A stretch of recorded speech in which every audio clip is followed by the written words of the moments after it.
Hello বন্ধুরা, এই দেখো আজকে কোথায় এসেছি। এটা হচ্ছে কাঁদিতে রাজাদের মন্দির। এই দেখো, এটা হচ্ছে অন্নপূর্ণা মন্দির। আর এইখানে আছে হচ্ছে শিব মন্দির। এই দেখো মন্দিরগুলো দেখো, শিব মন্দির। আর এই দিকটায় আছে হচ্ছে এই দিকটায় এখানটায় রাজা বসতো। আর এই দিকটায় দেখা একটু। আর এই দিকটা এখানে নৃত্য হতো। তো আমি কোনদিন আসিনি, আজকে প্রথম আসলাম। তো কেমন জায়গাটা বলো তোমরা? এটা খুব পুরোটা একবার দেখে নাও।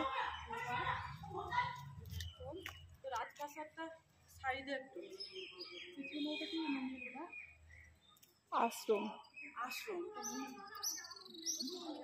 আশ্রমের মন্দির। জায়গাটা কেমন লাগছে দেখো, আর আমাকে কেমন লাগছে বলবে কমেন্টে। এই দেখো, ওই দেখো ওটা দিদি, আর ওখানে মা আছে।